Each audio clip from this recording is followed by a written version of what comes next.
Puji Tuhan, selamat malam Bapak Ibu Saudara semuanya. Salam, selamat berjumpa kembali pada malam hari ini dalam online Discipleship Revival Total Ministry.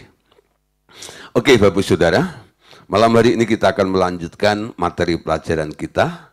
Kita masih membahas tentang tema minggu lalu ya, ditentukan dari semula, itu temanya.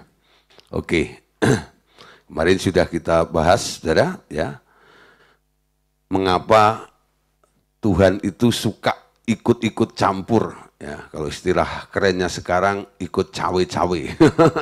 Kenapa? Ya, pertama memang Dia mau menolong Anda, ya, karena Roma 8 ayat 28 berkata, ya, kita tahu sekarang bahwa Allah turut bekerja bersama-sama untuk mendatangkan kebaikan bagi mereka yang mengasihi Dia. Nah, ayat selanjutnya, ayat yang ke-29, 30, kalau Bapak Ibu Saudara kembali melihat di situ, ternyata Dia itu punya tujuan. Ketika Dia ikut-ikut campur dalam kehidupan kita ini, tujuannya apa? Semua orang yang pernah ditolong ini sekarang dipanggil dan dipilihnya. Untuk apa? Untuk sebuah tujuan. Tujuannya adalah mau dijadikan menjadi serupa dengan gambaran anak-anaknya. Nah, Bapak Saudara, jadi sekarang kita tahu kekristenan itu sebenarnya targetnya adalah diubah menjadi serupa dengan Yesus. Nah, sekarang Anda harus punya kebijaksanaan nih. Sekarang kan banyak gereja, banyak persekutuan, banyak seminar-seminar. Ya, saya tidak melarang Anda mengikuti, ya, tapi di sini Anda harus bisa memilah, ya, mana kelompok yang membawa Anda nantinya akan diubah menjadi serupa dengan Yesus. Jadi kalau Anda ada di satu kelompok dan Anda tak pernah mengalami sebuah perubahan di dalam kehidupan Anda, nah, di sini Anda harus, ya, ngerti sekarang, ya, kenapa Anda harus lama-lama ada di tempat itu. Cari, saudara, kelompok, ya, di mana Anda bisa bertumbuh sampai Anda nanti bisa bertumbuh, ya. Kalau tidak, saudara, Anda akan disebut, nah ini kelanjutannya malam hari ini ya. Nah ini saya akan,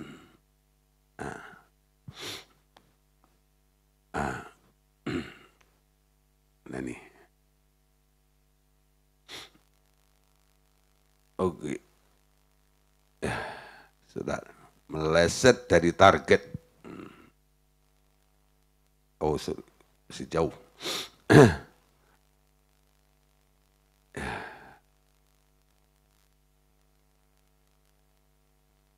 Mana nih? Oh, ini 1, 2, 3.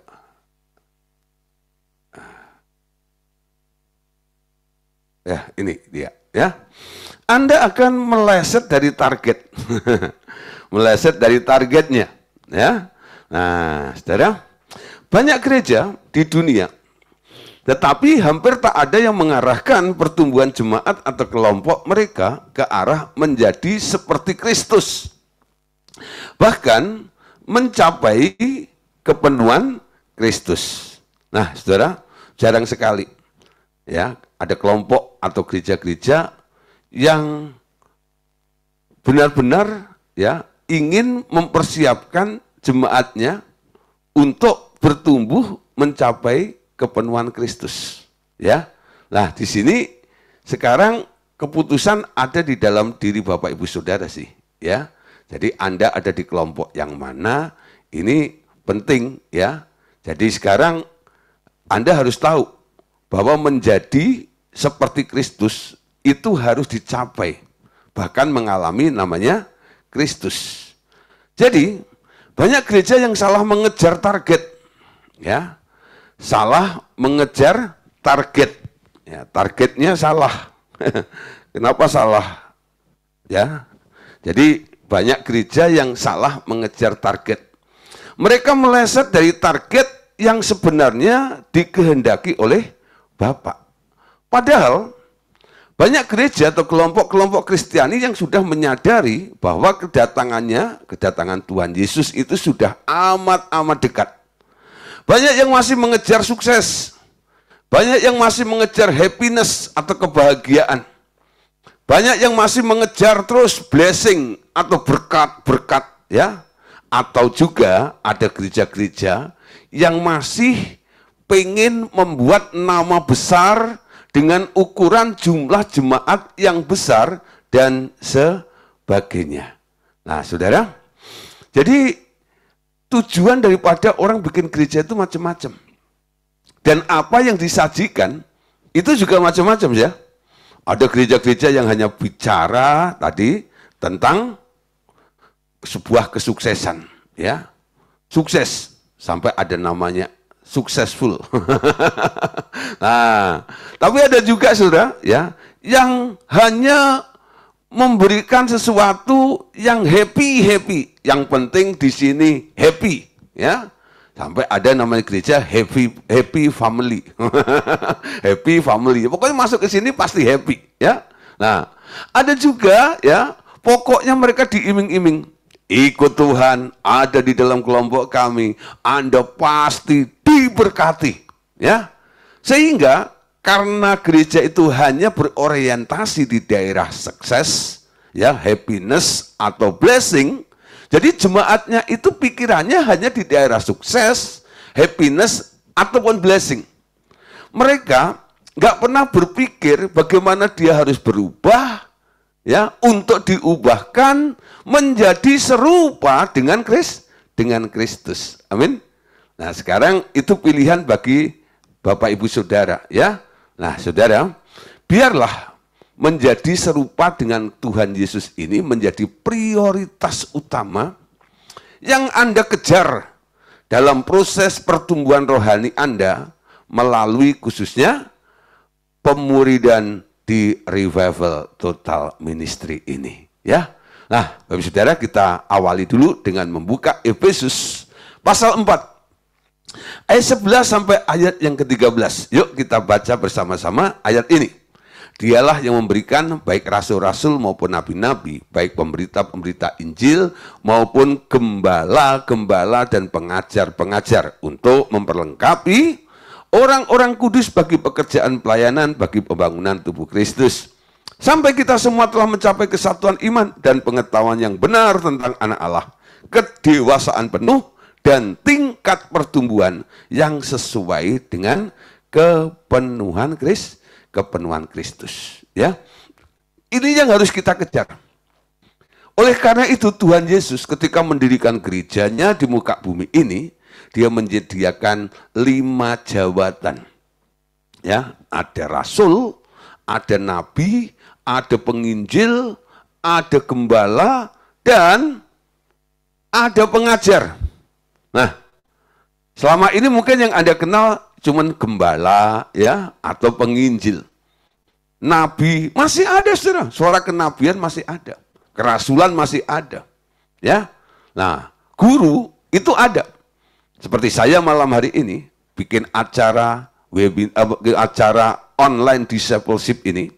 Nah, ini saudara, ini adalah satu niat untuk, ya, mengajar Bapak Ibu Saudara. Karena apa? Kami harus mengajar. Karena saya tahu, ya, Tuhan menempatkan saya di salah satu jabatan itu, saya sebagai seorang pengajar, ya, preacher, pengajar. Nah, di sini beda dengan gembala, ya. Jadi kalau Anda ketemu dengan seorang gembala, ngomongannya pasti lembut-lembut, ya. Orang Jawa bilang direh-reh terus supaya kerasan di situ. Tapi seorang pengajar itu beda. Seorang pengajar itu memberitahu kebenaran, mengajak Anda untuk bertumbuh, ya. Memang ya kadang-kadang mungkin menyinggung perasaan Anda atau mengusik kenyamanan Anda. Tapi tujuannya bukan usil, tapi tujuannya adalah Kami mengharapkan Bapak Ibu Saudara ini bisa mencapai tingkat pertumbuhan yang sesuai dengan kepenuhan Kristus. Ini targetnya. Ya. Jadi semua yang ikut online discipleship ini, kelas pemuridan ini, ya, kami mengharapkan Bapak Saudara itu bertumbuh, hidupmu berubah. Nanti Anda lihat, karakteristik Kristus itu mulai ada di dalam diri Anda. Ya, baik dalam perkataan, ya, dalam perbuatan, itu nanti akan muncul dalam kehidupan kita. Ya. Nah, Saudara, Efesus 4, ayat 14 sampai ayat yang ke-16. Kita baca di sini. Sehingga kita bukan lagi anak-anak yang diombang-ambingkan oleh berbagai angin pengajaran, oleh permainan palsu manusia, dalam kelicikan mereka yang bertumbuh menyesatkan. Nah, apalagi kalau Anda ketemu ada orang ya yang main gembala-gembalaan atau gereja-gerejaan. Ya, karena apa? Mereka mungkin ya awalnya seorang bisnismen, ya. Lalu mereka melihat sebuah peluang, ya, bahwa ada usaha atau pekerjaan yang dinilai atau dilihat keuntungannya besar. Nah, lalu melihat pelayanan pun, saudara, mulai diolah sebagai bisnis. Mereka mengambil keuntungan ada di situ. Nah, disinilah yang saya bilang, itu gereja-gerejaan. Nah, Anda sebagai komoditasnya, ada di situ. Sebagai sapi perah yang ada di situ. Nah, saudara, Anda kalau tidak bertumbuh, tidak mengerti kebenarannya, Anda akan diombang-ambingkan oleh berbagai arus pengajaran. Ya, nanti saudara Anda akan lihat, akan muncul pengajaran Kristus-Kristus palsu. Injil-injil yang lain. Kalau Anda nggak tahu yang benernya, nggak tahu aslinya, ketika yang palsu itu muncul, Anda akan terkecoh, betul? Mengetahui kebenaran yang memerdekakan itu penting. Ya, pertama supaya Anda dibebaskan karena kebenaran yang Anda dapatkan itu punya power untuk membebaskan Anda. Yang kedua, mengetahui kebenaran itu penting supaya ketika yang palsu, yang nggak asli, yang KW itu, ya, itu muncul, Anda bisa membedakan yang ini salah, ya. Nah, harus tahu kebenarannya supaya tidak diombang-ambingkan oleh berbagai arus pengajaran, ya. Nah, 15. Sebaliknya, dengan teguh berpegang kepada kebenaran di dalam kasih kita, di dalam segala hal, ke arah Dia Kristus yang adalah kepala. Dari Dialah seluruh tubuh. Ya, dari Dialah seluruh tubuh yang rapi tersusun dan diikat menjadi satu oleh pelayanan semua bagiannya sesuai dengan kadar pekerjaan tiap-tiap anggota, menerima pertumbuhannya dan membangun dirinya dalam kasih. Ya, nah saudara, ketika Anda bertumbuh, dasarnya cuma satu. Kasih, ya, mengasihi Allah dan mengasihi sesama. Saya percaya, semua apa yang Anda lakukan, kalau ada unsur nilainya kasih, kasih itu tidak pura-pura, ya, kasih itu adalah sesuatu yang tulus yang Anda lakukan, apalagi kalau itu Anda lakukan untuk Tuhan, ya, Anda bisa melihat dan mengerjakan melakukan sesuatu untuk Tuhan. Bukan untuk kepentingan Anda, tapi memang Anda menghormati dan menghargai Tuhan dan ingin tahu Tuhan itu mau ngapain dalam kehidupan kita ini. Amin. Nah, saudara, mereka yang mengetahui kebenaran, ya, mereka yang mengetahui kebenaran dan mau menyesuaikan diri dengan apa yang dikatakan oleh Allah kepada mereka, akan terbebas dari level pikiran yang rendah dan menggantinya dengan pikiran Kristus. Ini yang disebut sebagai pergantian paradigma, ya. Pergantian paradigma itu akan mengangkat mereka ke tingkat kepenuhan Kristus. Saudara, ketika saya mulai bertumbuh, ya, kepada kepenuhan Kristus, paradigma saya mulai berubah. Dan itu mengikuti ya apa yang saya lakukan. Saya sebagai hamba Tuhan, ya, karena saya harus khotbah menjelaskan ini dan itu, ya, ayat yang sama, topik yang sama, kadang-kadang saudara, ya, kalau dibandingkan, ya, ada beberapa orang mulai berkomentar, Pak, ya, Pak Gideon tuh kalau khotbah kok agak beda dengan yang lainnya. Kenapa? Karena saya sudah pindah paradigma. Tuhan angkat saya. Paradigma manusia saya sudah ditanggalkan, sekarang saya mengenakan paradigma Kristus. Jadi bukan kata saya, tapi kata Tuhan apa? Ya. Jadi cara melihatnya seperti itu. Tuhan itu mau apa? Bukan saya mau apa. Ketika Anda bikin konsep sebuah khotbah, ya, kalau konsep Anda itu, ya, itu karena Anda punya paradigmanya, ada di daerah saya mau apa, nanti semua terpengaruh dari keinginan tujuan Anda. Tapi kalau paradigmanya sudah berbeda, ya, apa yang Tuhan mau lakukan, nanti akan beda tujuannya. Dan isi intisari daripada khotbah Anda pun akan berbeda.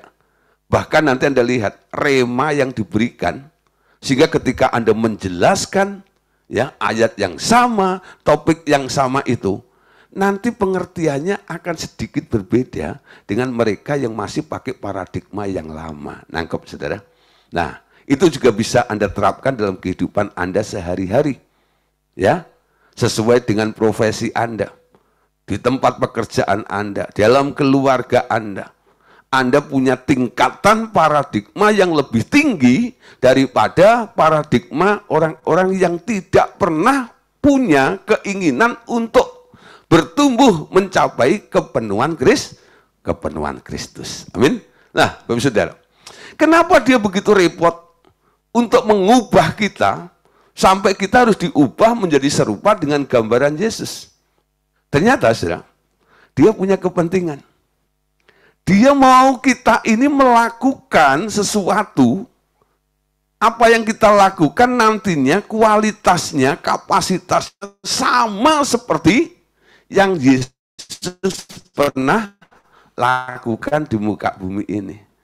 Tuhan Yesus berkata ya, kamu akan melakukan pekerjaan-pekerjaan yang besar, bahkan lebih besar daripada apa yang pernah aku lakukan di muka bumi.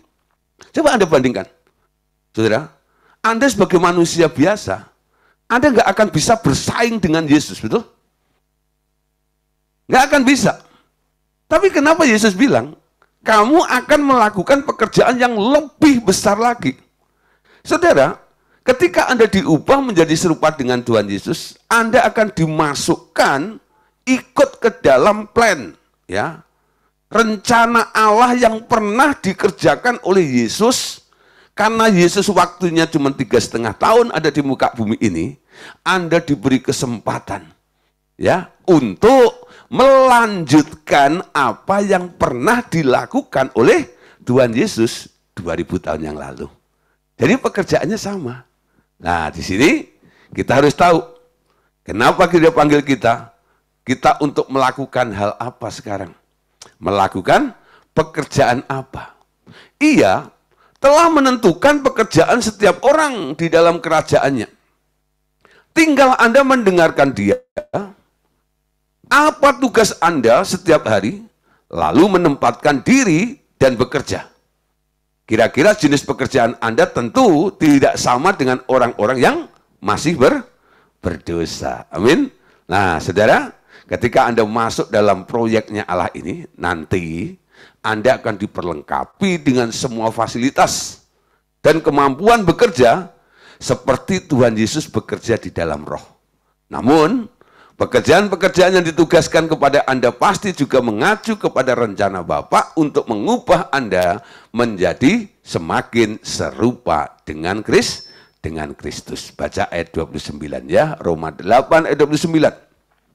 Sebab semua orang yang dipilihnya dari semula, mereka juga ditentukannya dari semula untuk menjadi serupa dengan gambar anaknya, supaya ia anaknya itu menjadi yang sulung di antara banyak saudara.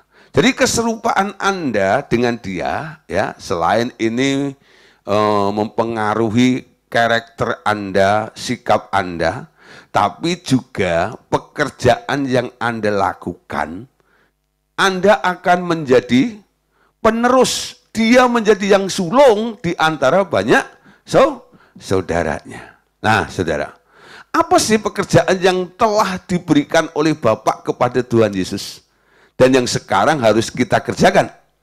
Yohanes 6 ayat 28 sampai 29. Lalu kata mereka kepadanya, apakah yang harus kami perbuat supaya kami mengerjakan pekerjaan-pekerjaan yang dikehendaki Allah?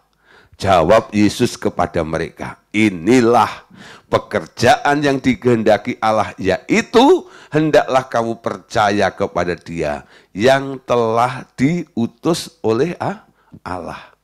Jadi percaya kepada Dia yang telah diutus oleh Allah itu adalah jenis pekerjaan. Jenis pekerjaan. Selama ini kita nggak berpikir seperti itu ya. Kenapa? Karena kita pakai paradigma lama. Kalau aku percaya Tuhan Yesus, aku akan mendapatkan kesembuhan. Kalau aku percaya kepada Yesus, aku akan diselamatkan. Kalau aku percaya kepada Tuhan Yesus, bla bla bla bla. Banyaklah keuntungan yang akan Anda dapatkan. Betul? Percaya pada Yesus itulah untungku. Ya. Dia hiburkan hati yang susah. Itu lagu Pantekosta. Percaya pada Yesus itulah untungku, hidup kekal selamanya. Inilah untungku, jreng-jreng. Ya. Jadi orang berpikir percaya kepada Tuhan Yesus cuman dapat untungnya. Memang Paulus juga bilang, ya, ikut Yesus, mendapatkan Yesus, dapat keuntungan, betul. Tapi bukan situ tok, saudara. Ya, karena dulu kita ini orang sial, betul ya. Nah, karena ketemu Yesus, Anda orang beruntung sekarang, betul? Ketika Anda sudah menjadi orang beruntung, Anda sebenarnya nggak perlu cari untung. Nggak sibuk cari untung terus. Ketika Anda sudah diuntungkan, hidupmu dijamin oleh Tuhan, sekarang Anda mulai nanya sama Dia, kenapa engkau buat aku begitu beruntung Tuhan? Nah, Anda didandani oleh Allah begitu rupa, mau dijadikan peragawan dan peragawatinya Allah untuk dipamerkan menjadi ikon, menjadi contoh bagi dunia ini. Ini loh, orang yang ikut Tuhan itu seperti ini. Nah, ketika Anda sudah dipromosikan seperti itu, ada pekerjaan yang harus Anda kerjakan. Membuat orang lain percaya Yesus, betul? Itu tugas. Itu pekerjaan. Berapa di sini yang acuh tak acuh dengan orang-orang di sekitar Anda? Nggak peduli mereka akan masuk ke neraka gitu. Sudah setiap Anda ketemu dengan seseorang, ketika Anda berinteraksi dengan mereka, dan Anda mendapati mereka belum percaya Yesus, Anda tahu alamatnya kemana. Apakah Anda tidak punya keinginan untuk membawa mereka, sampai akhirnya mereka nanti bisa percaya kepada Yesus? Jadi membuat orang lain menjadi percaya kepada Yesus, itu jenis pekerjaan, amin. Pekerjaan yang harus kita lakukan. Yuk mulai ya. Coba lihat di sekitar Anda. Ada pembantu Anda, asisten rumah tangga Anda, suster Anda, ya. Nah, memang Anda membutuhkan tenaga mereka. Mereka itu seperti dirham. Walaupun dia diam, sebenarnya dia butuh sesuatu jawaban dalam kehidupannya. Andalah jawaban bagi mereka. Harusnya Anda mulai bereaksi, membawa mereka. Ya, pertama memang sebelum Anda ngomong, tunjukkan dulu dong, Anda itu hidup seperti Yesus, betul?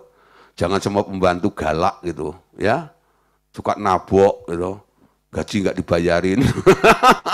Lalu Anda mulai cerita Percaya sama Yesus ya. Kira-kira dia mau percaya enggak? Ya enggak lah. Ya, kenapa? Contohnya di depan orang ikut Yesus modelnya kayak begini, ngapain saya ikut Yesus, betul? Tunjukkan dulu kasihmu kepada mereka. Bagaimana citra Yesus itu bisa dilihat oleh orang-orang sekitar Anda. Ketika Anda bicara mengajak mereka untuk percaya kepada Yesus, kalau mereka sudah melihat Yesus di dalam hidupmu, saya yakin, saudara, Anda nggak perlu mengulang kembali ya pernyataan Anda kepada mereka itu.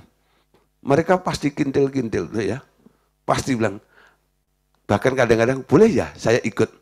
Saya pikir yang boleh itu hanya keluarga tante saja atau keluarga ibu saja.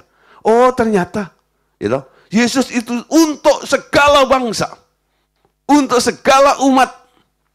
Nah, beritakan kepada mereka, ini adalah satu jenis pekerjaan yang harus cepat kita lakukan. Ya, hendaklah kamu percaya kepada Dia yang telah diutus oleh Allah. Yohanes 6 ayat 27 ya. Nah, terus sekarang Yohanes 6 ayat 27. Nah, ini.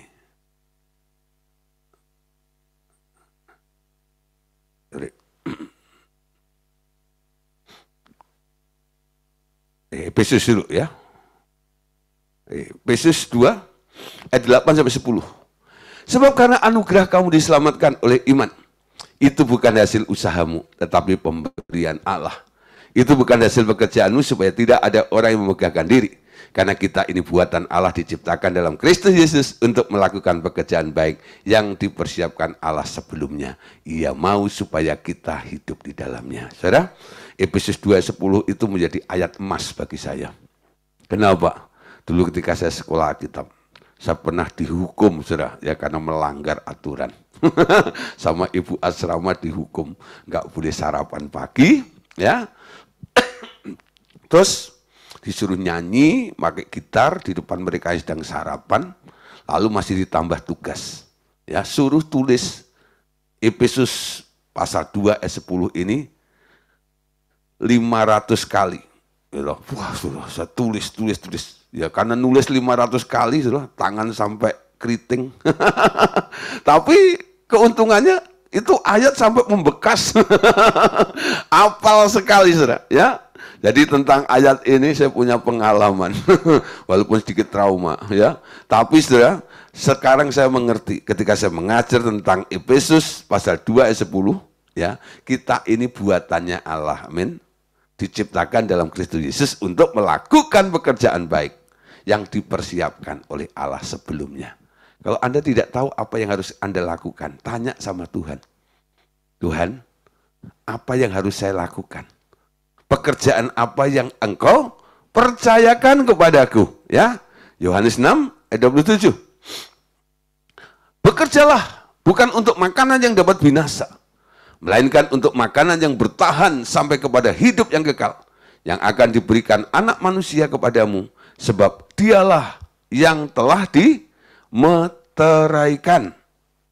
oleh Bapa. Nah, saudara, pastikan pekerjaanmu, ya, adalah pekerjaan yang punya nilai kekal. Ya, yang punya nilai kekal. Terus saya tanya nih sama Pak Jeffrey, ya, Patras gitu. Pak Jeffrey kerjanya apa? Pak Jeffrey laki apa? Ya. Lalu Pak Jeffrey jawab, saya kerjanya ini. Ya, saya mengerjakan proyek ini, Pak.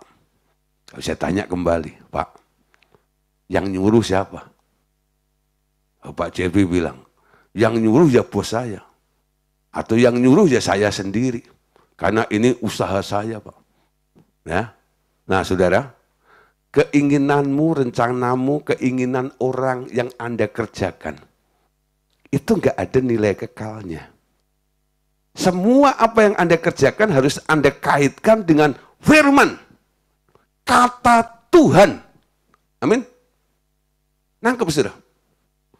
Kata Tuhan, Tuhan suruh saya melakukan ini. Tuhan suruh saya bekerja di tempat ini. Semua karena Tuhan suruh, betul? Kalau semua Anda kaitkan dengan Tuhan, hasilnya pasti ada nilai kekalnya. Ini yang dimaksud oleh Yohanes pasal 6 ayat 27 ini. Perhatikan sekali lagi ya. Bekerjalah bukan untuk makanan yang dapat binasa, melainkan untuk makanan yang bertahan sampai kepada hidup yang kekal, yang akan diberikan anak manusia kepadamu, sebab dialah yang telah dimeteraikan oleh Bapa. Ya, bekerjalah untuk makanan yang bertahan sampai kepada hidup yang kekal. Coba sekarang mulai renungkan. Sudah tepatkah Anda dalam posisi Anda saat ini? Kalau Tuhan akan mengubah, memindahkan Anda, ya nggak apa-apa. Demi satu hal ini, Tuhan, saya mau apa yang saya kerjakan, apa yang sedang saya lakukan harus memiliki nilai kekal. Dulu saudara, ayat ini saya nggak terlalu paham.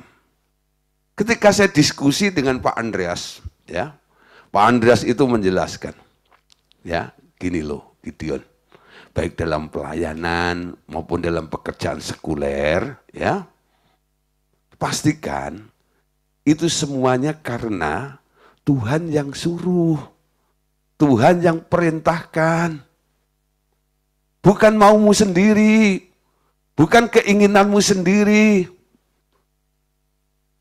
Ketika saya dijelasin seperti itu, awalnya saya merenung. Gimana ya bisa ngerti ini yang dikehendaki Tuhan dan sebagainya. Ya. Nah, sampai akhirnya Bapak Saudara, Tuhan bawa saya karena hati saya mulai terganggu saudara, dengan apa yang dikatakan oleh Pak Andreas itu. Dan saya mulai pengen, Tuhan, kalau itu yang kau kehendaki, supaya apa yang saya lakukan memiliki nilai yang kekal di hadapanmu, Tuhan bawa aku dalam pengalaman seperti itu. Betul, saudara. Satu kali Tuhan rombak, ya, cara pelayanan saya. Dan kadang-kadang Tuhan kondisikan. Apa yang sudah saya siapkan, apa yang saya inginkan dan sebagainya, nggak jadi. Nah, Tuhan bawa saya pada spontanitas. Tapi hati-hati saudara, dengan kata spontanitas ini bukan berarti Anda nggak punya persiapan, bukan. Saya setiap hari, ya, saya bikin materi khotbah, ya. Jadi paling tidak kadang-kadang satu hari belum tentu bisa jadi, ya, sehari atau 2 hari, kadang-kadang dapat satu tema, ya. Saya kumpulkan, saya filekan, ya. Pakai nggak pakai, saya coba bikin, menjadi sebuah persiapan. Sebagai seorang hamba Tuhan, saya siap. Persiapannya apa?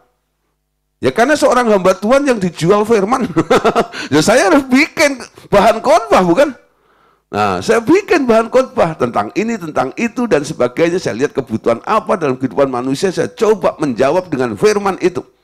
Ya, tapi di lapangannya belum tentu apa yang saya siapkan itu yang dipakai oleh Tuhan, yang akan saya khotbahkan. Ini yang saya maksud spontanitas yang Tuhan ajarkan dalam kehidupan saya. Ya, bukan saya nggak punya persiapan, saya punya persiapannya. Tapi Tuhan kondisikan saya, semuanya seolah-olah apa yang sudah saya persiapkan itu tidak laku semuanya. Ya, betul saudara. Dan pergumulan saya itu bukan sehari 2 hari. Jadi ada satu buah gereja yang undang saya untuk khotbah, ya, di hari Minggu itu 3 kali. Jadi pagi 2 kali, sore 1 kali. Ya. Nah, terus awalnya perkenalannya itu waktu Desember beliau gembalanya pergi ke luar negeri karena anaknya wisuda. Jadi khotbah Natal itu tahu diserahkan buat saya. Dari situ pengurusnya mulai rundingan ngomong pendetanya, akhirnya saya dijadwal lagi. Nah saudara, setelah itu saudara, ya saya datang khotbah, ya. Lah ketika saya khotbah, pendetanya di depan, ya. Saya kenal sih pendetanya. Pendetanya bilang, Waktu habis selesai khotbah, disalamin saya, thank you bro, ya, sangat diberkati. Tolong ibadah kedua khotbahin lagi. Wah, di situ saudara, pergumulan buat saya. Kenapa? Karena khotbah pertama itu spontanitas. Saya nggak punya bahannya. Karena semua bahan saya ajukan di hadapan Tuhan, ditolak semuanya. Dan saya khotbah 45 menit di gereja ya, itu spontanitas. Lalu saya ngomong terus terang sama pendetanya, bro, sorry, ya bukan nggak mau. Tapi khotbah saya hari ini spontanitas karena Tuhan tolak persiapan saya. Ya, saya sudah siap bawa laptop, sudah bawa ini materi semuanya nggak laku. Saya bilang, Tuhan pingin saya khotbahkan tentang ini di gereja ini. Terus dia bilang gini, don't worry katanya. Aku catat semua ayatnya. Ya, kurang lebih 27 ayat, saudara. Ya, nah itu ayat menjelaskan ayat, ayat menjelaskan ayat, ayat menjelaskan ayat loh. Begitu indah sekali. Ya, tapi saudara, walaupun dikasih ayatnya, itu larinya kemana saya masih mikir juga. Tapi kalau Tuhan yang buat, saudara, itu luar biasa, saudara. Pengertiannya nggak berubah. Ibadah 1, ibadah 2. Kalau ibadah ketiga, itu saya sudah mendengarkan khotbah saya karena saya minta rekamannya. Tapi antara 1 dan 2 itu, ketika saya bandingkan, saudara, saya kaget. Tuhan itulah ajaib, luar biasa. Dari pengalaman itu, saya baru ngerti, oh ini caranya. Lalu saya cerita sama Pak Andreas, gitu loh. Pak, saya punya pengalaman yang baru. Ya. Bapak kenal kan pendeta A ini? Oh ya kenal, dia juga pernah ikut KPP dulu, loh, si pendeta itu. Oh iya Pak, gitu. Makanya dia senang dengan khotbah saya. Gitu. Nah, tapi pengalamannya begini Pak, gitu. Saya punya persiapan, ditolak oleh Tuhan. Saya spontanitas di situ. 3 kali khotbah Pak, gitu. Pak Andreas senyum-senyum. Terus lalu dia bilang ini, saya sering digituin juga. Oh gitu ya. Itu loh yang dimaksud ya, bahwa ada pekerjaan yang telah dipersiapkan oleh Tuhan. Nah, pastikan saudara, apa kata Tuhan? Walaupun sudah punya persiapan sekalipun, tetap Anda nanya sama Tuhan. Itu yang Tuhan mau ya. Sehingga apa yang Anda lakukan, pekerjaan itu memiliki unsur nilai kekal. 2 Timotius 2 ayat 21. 2 Timotius 2 ayat 21, saudara. Jika seseorang menyucikan dirinya, perhatikan, jika seseorang menyucikan dirinya dari hal-hal yang jahat, ia akan menjadi perabot rumah untuk maksud yang mulia. Ia dikuduskan, dipandang layak untuk dipakai tuannya, dan disediakan untuk setiap pekerjaan yang baik. Nah, menyucikan dirinya dari hal-hal yang jahat.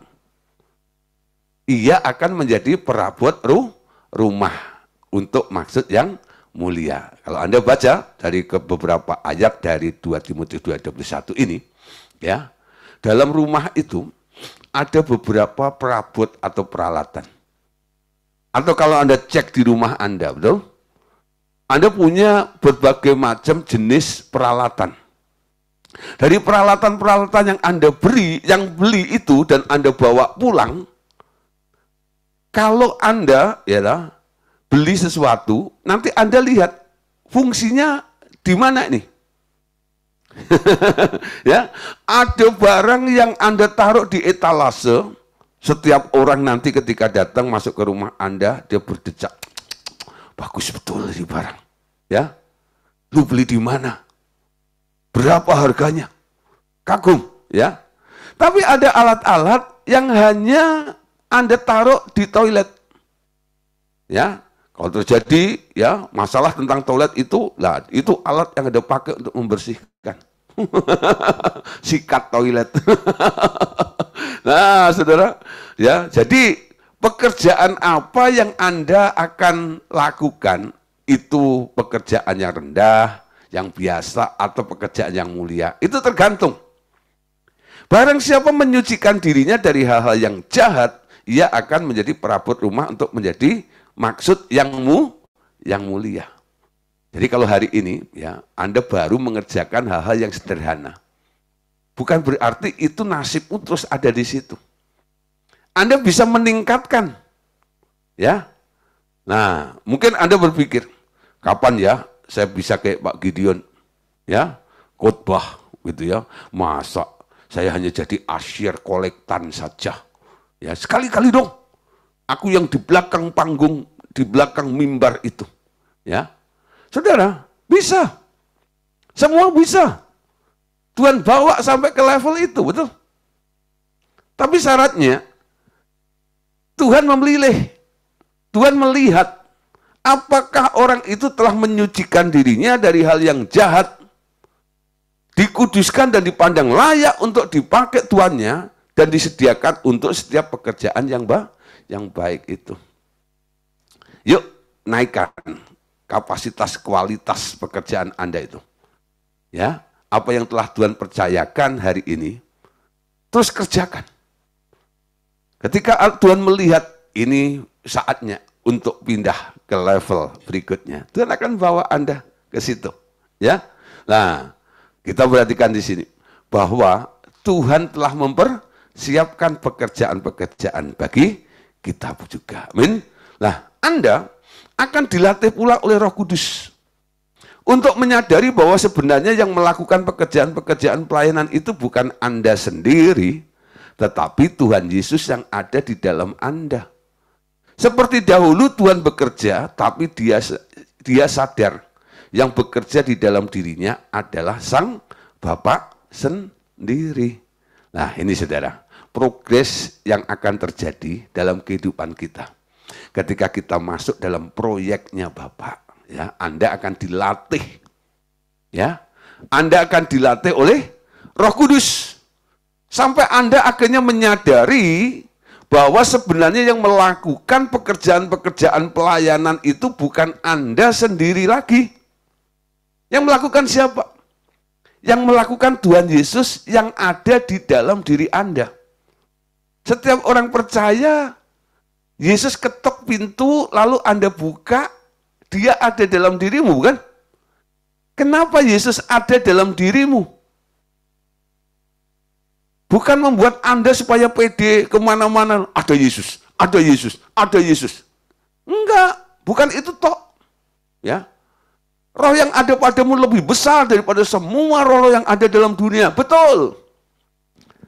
Ya, kenapa Bapak Tuhan Yesus dan Roh Kudus itu ada dan masuk dalam dirimu itu? Ternyata dia mau bekerja lagi melalui tubuhmu, melalui hidupmu, melalui mulutmu, melalui matamu, melalui pikiranmu, melalui perasaanmu. Dia mau bekerja, ya. Nah, jadi dia mau melakukan sesuatu. Seperti apa yang pernah dia lakukan ketika 3,5 tahun ada di muka bumi. Polanya tetap sama. Polanya apa? Tuhan Yesus itu membatasi dirinya dengan berkata, makananku ialah melakukan kehendaknya, ya, dan menyelesaikannya. Ketika ditanya sama ahli Taurat, ketika ditanya oleh orang Farisi, ketika ditanya oleh orang-orang Yahudi dan orang-orang banyak di situ yang nggak suka sama pelayanan Yesus, atas dasar apa engkau melakukan semuanya itu? Jawabannya Yesus apa? Aku melakukan sesuatu karena aku melihat Bapakku. Anak tidak bisa melakukan kalau Bapak tidak kasih contohnya lebih dahulu. Kalau aku menghakimi karena aku mendengar apa yang dikatakan oleh Bapakku. Jadi apa yang aku katakan dan aku perbuat semua, aku lihat dulu. Bapak lakukan lebih dahulu, baru aku ikutin polanya Bapak itu. Itu yang dikerjakan oleh Tuhan Yesus selama di muka bumi. Kita diubah menjadi serupa dengan Yesus. Pola yang sama itu nanti akan menjadi pola yang baru yang Anda hidupi dalam kehidupan Anda. Ya, Anda disebut pelaku-pelaku firman. Amin. Melakukan kehendak Bapa di dalam kehidupan kita. Yohanes 14 ayat yang ke-10. Yuk baca ayat ini bersama-sama. Tidak percayakah engkau bahwa aku di dalam Bapa dan Bapa di dalam aku? Apa yang aku katakan kepadamu, tidak aku katakan dari diriku sendiri, tetapi Bapa yang tinggal di dalam aku, dialah yang melakukan pekerjaannya. Yesus sangat humble, sangat rendah hati. Di balik kesuksesannya, pelayanan di muka bumi ini, dia nggak bilang, ya siapa gua hebat kan? Enggak. Dia bilang, semuanya itu dilakukan oleh Dia yang ada di dalamku. Siapa itu? Bapakku, Bapakku, Bapakku, Bapakku. Bapakku yang melakukannya. Sekarang sama. Yesus ada di dalam dirimu. Amin. Ketika engkau melakukan sesuatu dan engkau menjadi sukses, siapa yang melakukannya? Bukan Anda. Yesus yang ada di dalam dirimu. Dia yang melakukan melalui hidupmu. Tuh. Semua karena Yesus. Tuh ya. Itu karena Dia. Karena Dia. Ayo mulai sekarang. Develop, bangun diri Anda. Apapun yang engkau kerjakan, seolah-olah Anda lakukan itu untuk Tuhan. Tuhan, ini proyekmu. Tuhan, ini pekerjaanmu. Ya, ada orang berdoa seperti itu, tapi licik, saudara. Liciknya begini, ya, dia mau memanipulasi Tuhan. Kalau saya bilang ini proyeknya Tuhan, nanti Tuhan pasti nggak mau rugi, betul? Nah, biar jadi sukses. Ketika sukses, dia ngomong sama semua orang sekitarnya, gua hebat kan, ini semua pekerjaanku. Nah, gua yang kerjain dong, gitu ya. Tuhan nggak ditonjolkan lagi di situ. Saudara, apapun yang terjadi dalam kehidupan Anda, itu karena Tuhan mau. Tuhan mau Anda mengerjakan itu, Tuhan mau Anda ada di tempat itu. Semua dari Dia, oleh Dia, kepada Dia. Bagi Dialah kemuliaan sampai selama-lamanya. Matius 10 ayat 8. Sembuhkanlah orang sakit, bangkitkanlah orang mati, lahirkanlah orang kusta, usirlah setan-setan. Kamu telah memperolehnya dengan cuma-cuma. Karena itu berikanlah pula dengan cuma-cuma. Nah, saudara, kita mengenal ya, ini salah satu perintah Tuhan juga yang kita sebut sebagai 5 komando. Ya, beritakan Injil, sembuhkan orang sakit, bangkitkan orang mati, tahirkanlah orang kusta, usirlah setan-setan. Kamu telah memperolehnya dengan cuma-cuma, karena itu berikanlah pula dengan cuma-cuma. Apa artinya memperolehnya dengan cuma-cuma? Semua itu bisa dipercayakan kepada Anda. Karena Tuhan ada di dalam dirimu yang mau melakukan itu. Sebenarnya siapa yang menyembuhkan orang sakit? Siapa yang membangkitkan orang mati? Siapa yang mentahirkan orang kusta? Siapa yang mengusir setan? Kelihatannya Anda yang action, bukan? Mulut Anda yang ngomong, jadilah sembuh. Bangkit kau. Orang mati bangkit, ya. Orang kusta, jadilah tahir. Setan-setan, nyah kau keluar. Ya. Siapa yang mengusir? Kelihatannya Anda ya. Sebenarnya bukan. Yang mengusir adalah Yesus yang ada di dalam diri Anda. Yang menyembuhkan orang sakit siapa? Yesus yang ada dalam diri Anda. Makanya Anda jangan jadi hamba Tuhan yang mendahului kehendaknya. Ya. Karena didorong oleh belas kasihan. Kadang-kadang kasihan ya orang sakit itu. Orang sakit yang harus disembuhkan. Lalu Anda tanpa nanya sama Tuhan, ketemu dengan orang sakit, lalu Anda sembuhkan. Sembuh nggak? Bisa sembuh. Karena di dalam dirimu ada urapan. Kok itu dilepaskan oleh urapan, betul? Nah, urapan itu kalau tidak ditundukkan kepada Allah, Anda tidak sedang mengerjakan pekerjaan Allah nantinya. Kenapa? Ada orang yang diurapi tapi nggak dipimpin oleh Roh Allah. Nah, pastikan saudara, Anda menjadi orang yang diurapi, ada anointing di dalam diri Anda, dan Anda punya submission, penundukan diri kepada Dia, betul? Tunduklah kepada Allah dan lawanlah si iblis, maka dia akan lari kepadamu. Ayatnya kan begitu. Banyak orang tunduknya tidak diikut sertakan. Lawan si iblis, maka dia akan lari kepadamu. Pertanyaannya, Anda tunduk enggak dengan Allah? Amin. Tunduklah dengan Allah. Artinya apa? Tundukkan keinginanmu, tundukkan kehendakmu. Ketika engkau menghadapi persoalan seperti itu, yang ada di hadapan Anda. Tanya Tuhan, itu artinya Anda tunduk pada Dia. Tuhan, aku mau tunduk pada otoritasmu. Apa yang ingin engkau lakukan, apa yang ingin engkau kerjakan, apa yang ingin engkau perbuat atas orang itu, melalui hidupku ini. Nanti Tuhan ngomong, sembuhkan dia. Lalu Anda ngomong, jadilah sembuh. Yang nyembuhin siapa? Yang nyuruh Anda, betul? Anda yang menjadi pelaku firman. Yang nyuruh Anda. Ketika dia ngomong, sembuhkan dia, betul? Lalu Anda katakan, jadilah sembuh. Anda sudah sembuh. Orang itu sembuh nggak? Sembuh, karena disembuhkan siapa? Tuhan Yesus. Bukan Anda yang menyembuhkan. Tapi Yesus yang ada di dalam diri Anda, itu yang bekerja. Betul? Itu karena keinginannya. Wah, mulai bingung sedikit. Ya nggak apa-apa. Memang kebenaran itu kalau disampaikan, itu kadang-kadang mengoreksi, membuat Anda nggak nyaman. Kok gitu sih?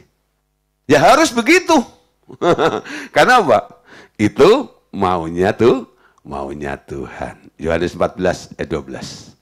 Yuk, sesungguhnya aku berkata kepadamu, siapa saja yang percaya kepadaku, ia akan melakukan juga pekerjaan-pekerjaan yang aku lakukan, bahkan pekerjaan-pekerjaan yang lebih besar daripada itu. Sebab aku pergi kepada Bapa, dan apapun yang kamu minta dalam namaku, aku akan melakukannya. Supaya Bapa dimuliakan di dalam Anak. Jika kamu meminta sesuatu kepadaku dalam namaku, aku akan melakukannya. Saudara, ayat 12 ya. Ini adalah harapan dari Tuhan Yesus. Bahwa setiap orang yang percaya kepadanya, mereka akan melakukan pekerjaan yang besar, bahkan lebih besar daripada apa yang pernah Yesus perbuat. Karena Yesus pergi kepada Bapa, masanya di bumi sudah selesai. Tapi saudara, polanya itu di ayat 13 dan 14. Dan apapun yang kamu minta dalam namaku, nah di sini dikatakan, aku akan melakukannya. Tujuannya supaya Bapa dimuliakan di dalam Anak. Terus, jika kamu minta sesuatu kepadaku, ya, dalam namaku, aku akan melakukannya. 2 kali dicatat, aku akan melakukannya. Yang melakukan siapa? Yesus. Ya, yang melakukan adalah Yesus. Nah, sekarang lihat. Jadi, Yesus yang ada di dalam diri Anda, dia tidak pasif. Dia tetap aktif, menggerakkan, mengendalikan kehidupan kita, supaya apa? Pekerjaan Bapa itu terus berjalan. Ya, seperti apa yang pernah terjadi ketika Tuhan Yesus masih ada di muka bumi. Nah, kadang-kadang kita kurang percaya.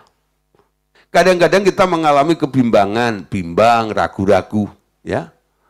Kurang percaya, bimbang, ragu-ragu itu yang membuat kadang-kadang imajinasi Anda tidak pernah mampu mencipta sesuatu dengan jelas. Kenapa orang bimbang? Kenapa orang ragu? Sehingga tidak bisa menciptakan tidak bisa membayangkan sebuah hasil yang wow, luar biasa seperti itu. Karena merasa nggak mampu, betul? Tuhan, ya, kalau udah doa gitu ya, siapakah aku ini Tuhan? Aku manusia biasa, aku tidak sanggup berbuat apa-apa. Nah, ketika Anda menempatkan dirimu dalam posisi seperti itu, lalu Anda coba bayangkan sesuatu. Orang-orang yang menganggap dirinya biasa, nggak tahu apa-apa gitu ya, lemah gitu ya. Ketika dia membayangkan apa yang bisa dilakukan, nggak ada yang bisa dilakukan, betul? Nah, saudara ya. Jadi ketika Anda bicara tentang dirimu yang lemah terus, ya, Anda nggak bisa membayangkan tentang pekerjaan yang besar, yang seperti Tuhan harapkan Anda kerjakan dan terjadi di dalam kehidupan kita. Betul? Nah, tapi ketika Anda menyadari ada Yesus di dalam hatimu, ada Yesus di dalam dirimu, dan Anda mendengar banyak hal yang Dia mau kerjakan, banyak hal yang Dia mau lakukan, Anda mulai bisa membayangkan tentang sesuatu yang besar seperti apa yang Anda dengar dari Dia yang ada di dalam hati Anda. Amin. Nah, dan Anda ketika membayangkan itu nggak khawatir, nggak bimbang lagi. Kenapa? Karena sumbernya bukan dari Anda yang nggak mampu. Karena semua apa yang Anda bayangkan itu karena Anda mendengar Tuhan mau begini, Bapak mau begitu, Dia ingin melakukan ini dan itu. Amin.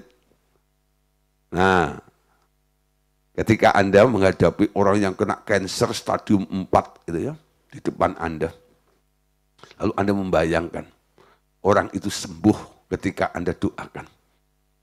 Ya, dengan kondisi Anda, wah, urapanku sanggup enggak ya untuk menyembuhkan dia.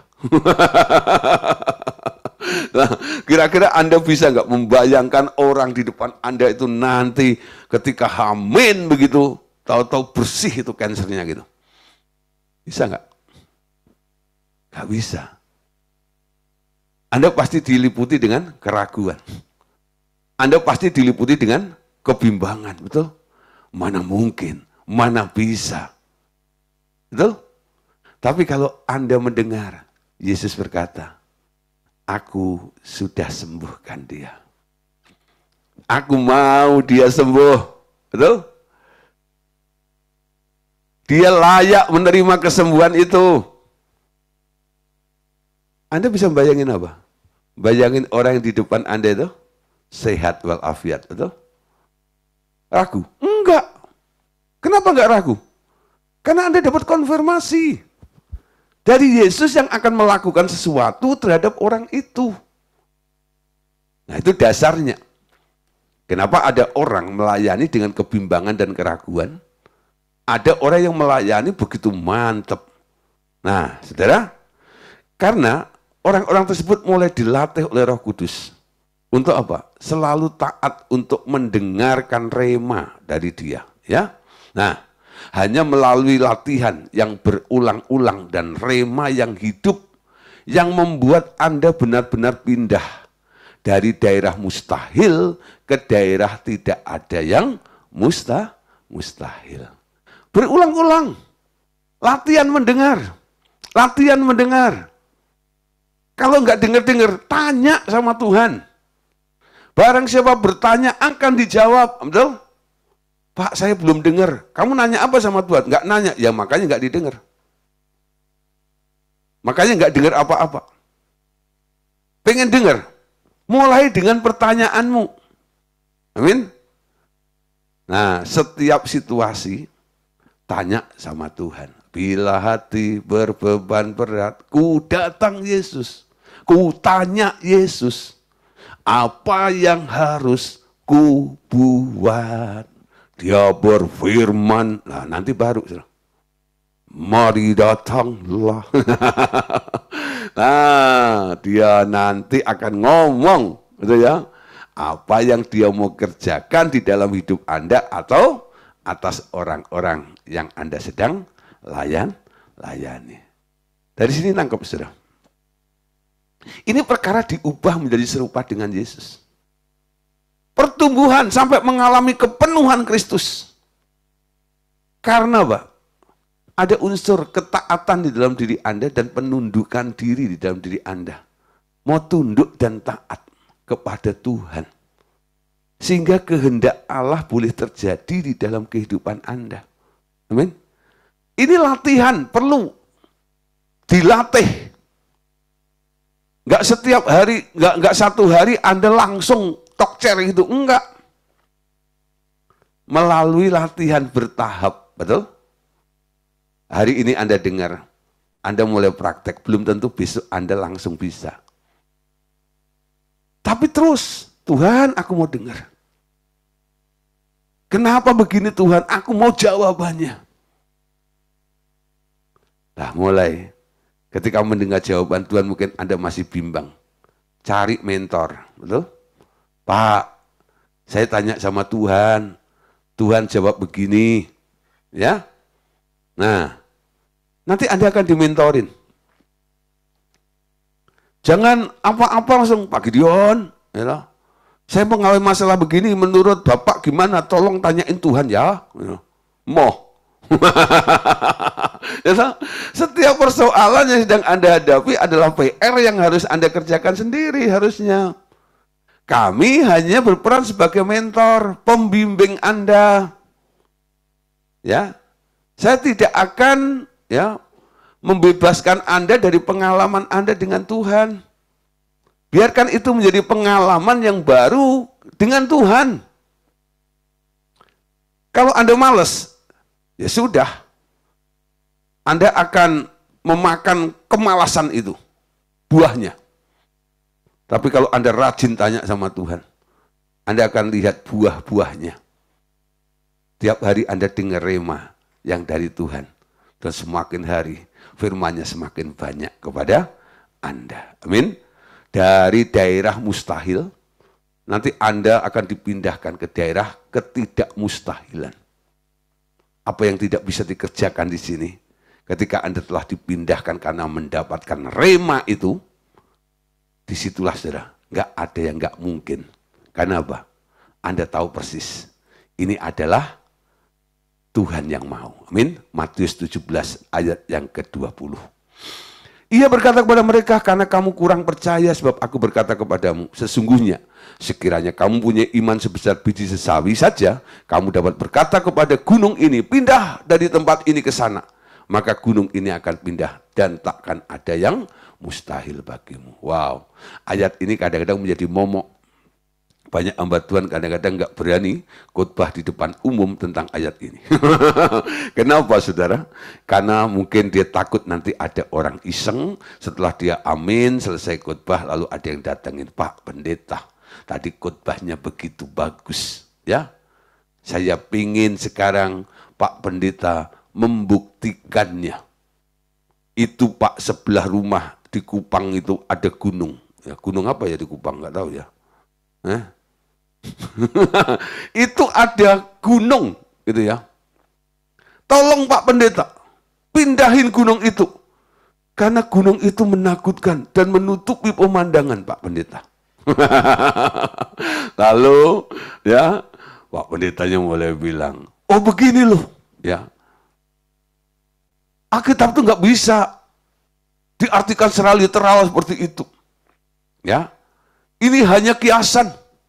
Yang disebut gunung itu adalah gunung-gunung persoalan. Ya, gunung hutang, gunung penyakit, dan sebagainya. Oh gitu ya Pak Pendeta.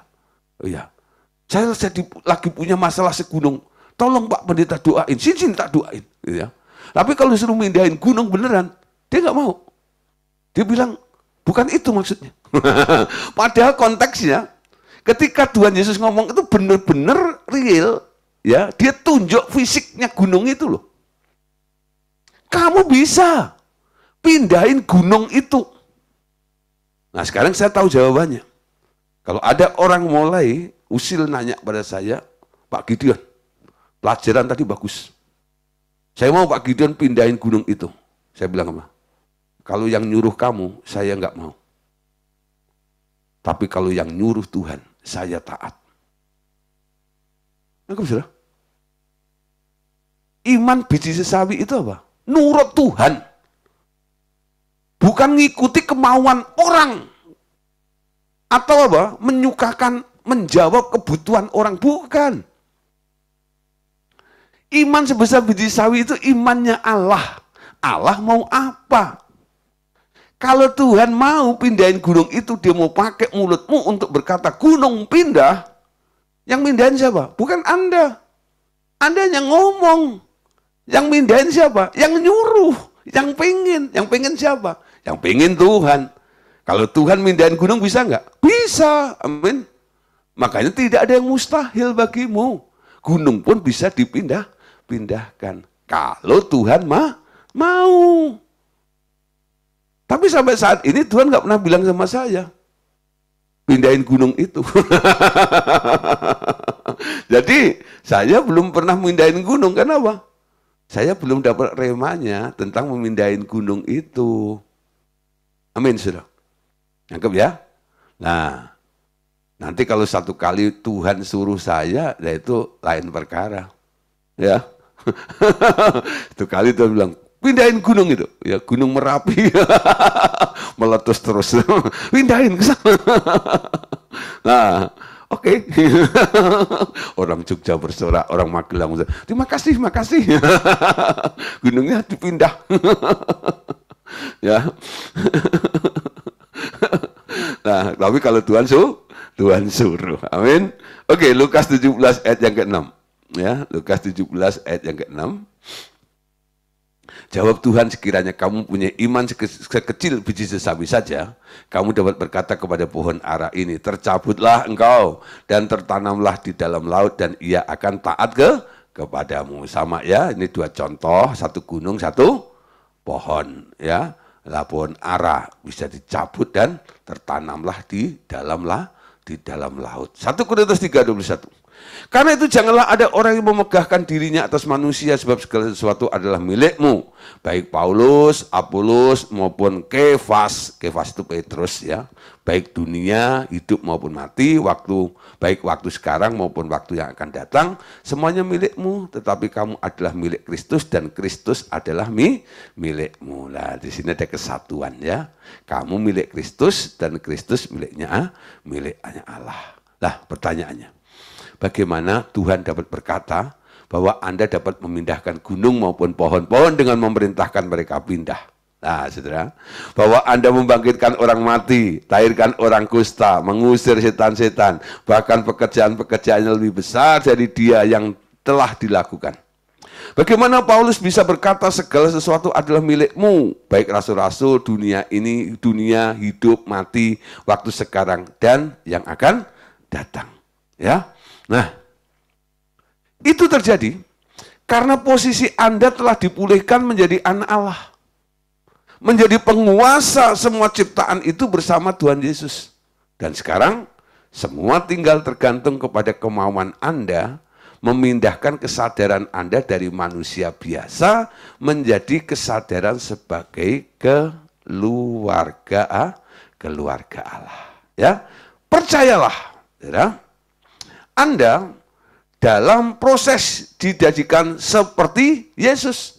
Semata-mata karena yang bilang begitu adalah Allah Bapa, yang bilang begitu adalah Roh Kudus, dan yang bilang begitu adalah Tuhan Yesus sendiri. Jadi dapat disimpulkan pelajaran kita malam hari ini ya. Besok lanjut, bahwa pekerjaan Allah Bapa yang utama adalah mengubah Anda menjadi seperti anaknya. Yesus, dan dalam proses itu Anda dilatih bekerja seperti Tuhan Yesus, dan pada waktu bersamaan membawa orang lain masuk juga ke dalam proyek Allah Bapa untuk menjadikan mereka juga seperti Tuhan Yesus. Wow, ya, luar biasa ya. Oke, Bapak Saudara, malam hari ini sampai di sini dulu. Ya, nanti kita akan lanjutkan lagi. Tuhan Yesus memberkati kita semuanya. Amin. God